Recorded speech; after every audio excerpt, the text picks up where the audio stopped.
K2 bird অ্যাভেরির এটা part 4 এবং আপনারা পার্ট 2তেই দেখে ফেলেছিলেন যে বারগুলি যেটা বেসিক বার সেগুলি রং করা হয়ে গেছিলো। তারপরেও ওপরের একটা এক্সট্রা ফ্রেম যেটা অতিরিক্ত খরচ হচ্ছিল বলে আমরা খুলে ফেলছি এবং সেগুলিকে কেটে আবার পুনরায় কাজে লাগানোর চেষ্টা করছি।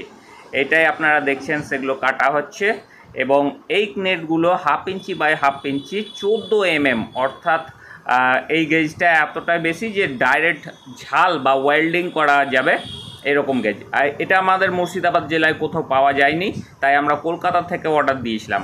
তবে না জেনে বুঝে হঠাৎ করেই কেউ অনলাইনে টাকা মেরে দেবেন না, কারণ এই টাকাটা মেরেই আমাকে দীর্ঘ অনেক দিন ভুগতে হয়েছে।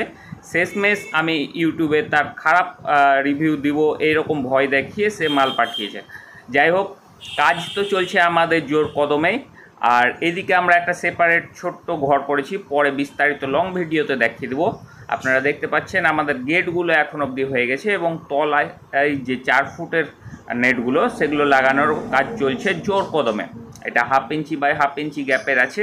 এই ধরনের গ্যাপ দিলে আপনাদের লেংটি ইঁদুর বা সাপ ঢোকার প্রবণতা থাকে না। কাজ খুব জোর কদমে চলছে এবং ডাইরেক্ট ঝাল করা হচ্ছে। দেখুন আপনারা এই নেটটিতে, এই নেটটি দেওয়ার জন্য আপনার ডাইরেক্ট ঝাল তো হবে, খুব শক্তপোক্তও হয়। এখন আপনারা দেখছেন অনেকখানি কাজ এগিয়ে গেছে, 2খানা গেট হয়ে গেছে, পেছনে ছোট গেটটাও হয়ে গেছে এবং ওপরের যে নেটগুলো দেওয়ার কাজ সেটাও চলছে।